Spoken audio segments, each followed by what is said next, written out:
Welcome. You're watching Physical Activity Researcher podcast. Interviews with world-leading physical activity researchers.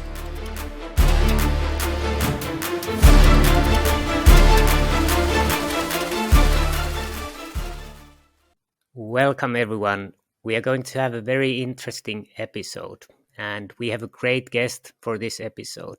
Our guest is an epidemiologist specialising in the field of measurement of physical activity and sedentary behaviour. Currently, she's working as a senior research fellow at the School of Human Movement and Nutrition Sciences in the University of Queensland, Australia. She is the president of International Society for the Measurement of Physical Behaviour. Ladies and gentlemen, please welcome our guest, Dr. Bronwyn Clark. Welcome, Bronwyn. Thank you, Ollie. Nice to be here. Yeah, great to have you.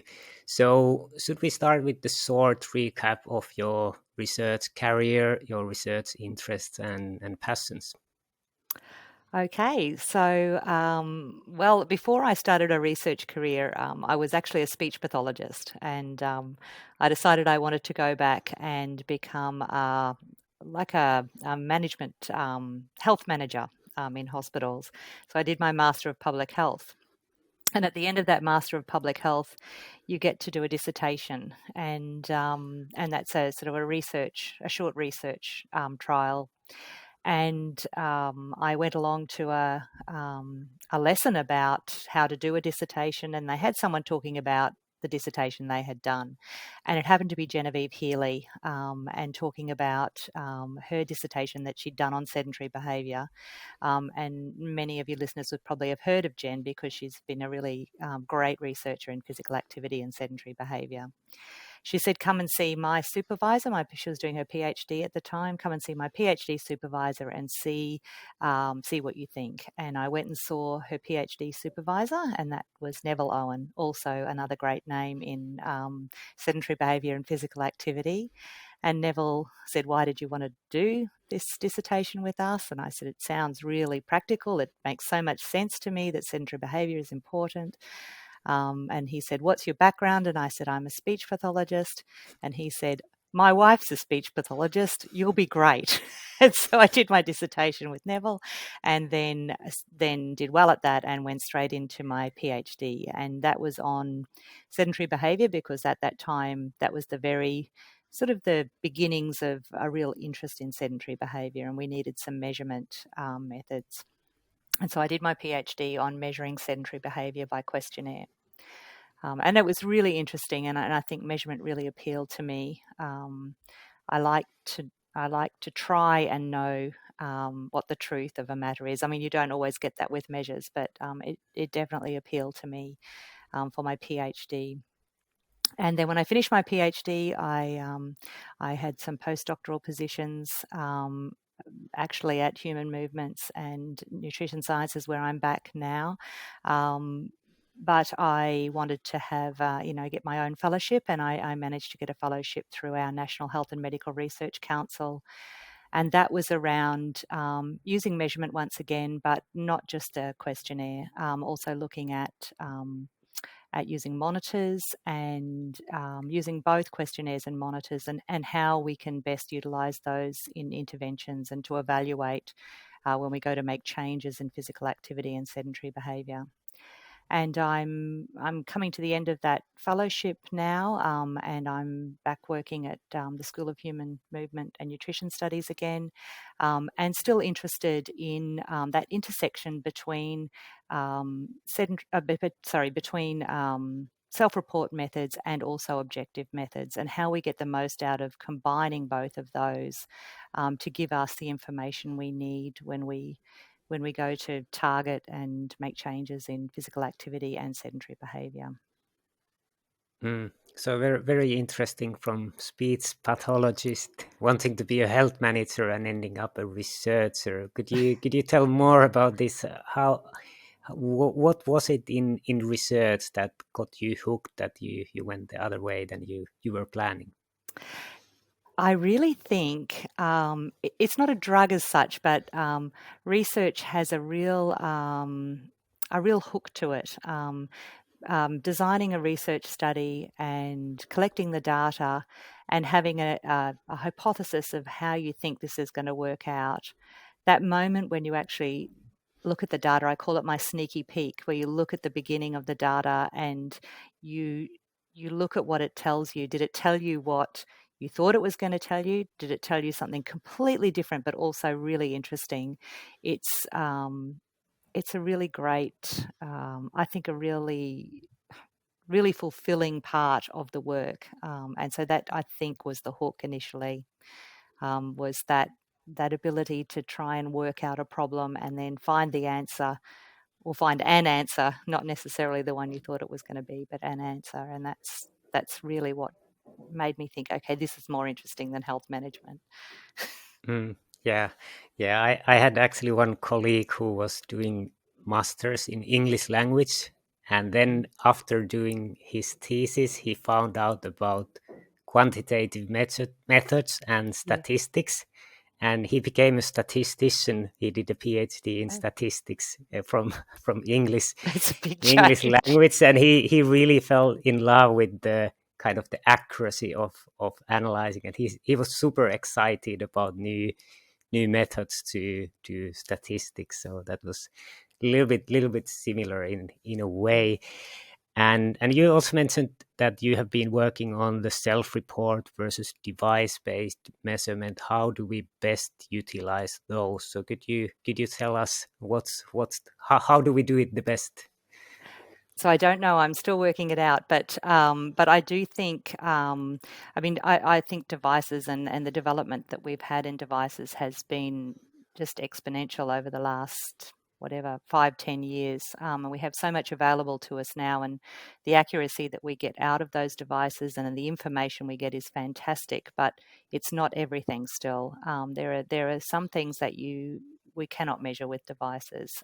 We're getting a little better, so we can get some information on context, like where people are, using GPS and so forth, and Bluetooth. But we can't know necessarily who people are with, how they're feeling. Yeah, Mm, what they're doing as such, we don't have all of those answers, and that's really important information when we go to try and make changes to people's lives, to try and make them make changes to their behaviour. It's not just about being physically active. There's a lot more to it than that, and I think we can get that information from self-reports. yeah, that's a good point. Yeah, so you mentioned also that with the device based, we can get the location and context a bit with using Bluetooth and GPS. Could you tell more about you have worked with the Bluetooth technology? Yes, so we had. I actually had a study in the workplace because I was really interested in trying to tease out where people were at work when they were sitting for long periods of time, and so I used their actigraph monitors, and the Link monitors have that Bluetooth capability. And what we found is that we were able to find where people were, or indicate where people were, as long as they were fairly still.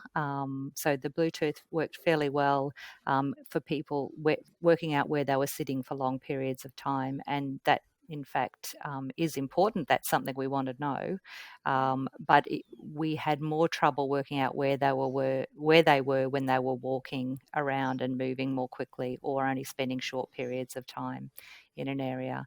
So it did give us information that we wanted to know, which was great. There is problems with Bluetooth though. When we tried to use that again, having had our building completely, all the computers being changed over to being Bluetooth enabled, it interfered with the signal. And so the second time we tried to use that method, we didn't have success. So it Bluetooth is, while can be good, it it's a little bit messy, and a little bit harder to use. Mm. Yeah, that's very interesting. So you said that when the persons were sitting or doing sedentary behavior, it worked well, but when they were walking, it wasn't very accurate. Do you think it's a feature of Bluetooth, kind of innate, or is it something about the frequency that could be improved? There might be improvements that could be made with Bluetooth, and I'm sure that not all Bluetooth receivers and signals are the same. So that's something that could definitely be explored in the future. And I think working with engineers who have some ability in that area is a really important advance that we need to pursue. The other thing with Bluetooth too is in some environments um, it almost bounces off different. It has different capability depending on what just like the recording that we had today. You like a soft environment. A Bluetooth can have difficulty when there's different surfaces around it. So it's not as cut and dried as you would think it would be. But I definitely think there's possible improvements to be made in using Bluetooth to get more information about context of where people are. Mm. Mm. And about the technology, so the person is wearing a device which is sending a Bluetooth signal, and then you have these things called beacons. How many do you need, and how was it in your case? What was the kind of the beacon that is used to locate the person? Yeah, so in our case, we used beacons around the room. So we had this is my memory going back now. I think we definitely had two beacons on their desk and another two within the room they were in, and then around the corridors we had them two in each corridor. And what we found was, in fact, using even just one beacon there wasn't a huge improvement by using more than one beacon in our particular study. So in terms of indicating where people were, or whether they were at their desk or not. And we found that the beacon used sort of higher up on the wall was much more accurate than on the desk. So something that I guess higher up on the wall has less interference from other objects in the room. That tended to be better too. Mm. And you said that one was enough, but isn't that if you have just one beacon, you can only detect the distance from the beacon, but you cannot detect like the direction, right? That's exactly right. Yeah. So we didn't try and triangulate the direction. We just used it in terms of proximity. So were you in proximity with that beacon or not? The strength of the signal that we got, we tried to interpret the numbers that we were getting as well, and they didn't seem to give any indication of when you were closer or further away from that beacon. Mm. And so this is a very interesting technology. What would you say is the readiness level of use, and what do you expect? When is it really working so well that you can see it used widely in research? So at the level that I looked at it, it isn't it isn't ready to be rolled out for any application. I do think at the level we used you would be able to find when people were at their desk and sitting for long periods of time, but it wouldn't be able to show where they were everywhere. I think there's still work to go on that. Mm. And how do you see, for example, with the small children in daycare? Do you think in the office we know that people are probably sitting by their desk? That's not probably surprising. But for example, in daycare centers, we don't really know where the kids are. For example, outside sedentary. Do you think this would be interesting to use this technology? You could possibly use that technology for working out whether they were inside or outside. The other options that you could do So one of the other methods of working out context is to use GPS, and that one of the problems with that is it doesn't work inside, it only works outside. So I guess the combination between the two could possibly give you good information about whether they're doing outdoor play or indoor play too. I think there had been some other researchers who were using the same Bluetooth method in a playground to work out where kids were in the playground. And they were having Mm, some success with that, working out where kids were playing in the playground with the Bluetooth beacons. mm. So probably in the future we can use Bluetooth, we can use GPS to kind of locate where the persons are, and then with the self-report we can report feelings, who they are with, and other things. So what's your kind of dream setup for future? If we look in 5-10 years, what kind of studies we can do, and what would be interesting research designs that you would like to design to learn more about sedentary behavior and physical activity? I think so. I've been playing a little with devices that have a Bluetooth capability, but not in terms of working out where people are, but in terms of delivering questions to people's phones. So you can deliver a question to people like a ecological momentary sampling. Um, Having devices that are easily wearable, that give us our information on sitting versus standing and also on movement, and then having the capability of those devices to get that extra information that you want to know about where people are, who they're with, what how they feel, what's the purpose of what they're doing, whatever extra contextual information you're interested in.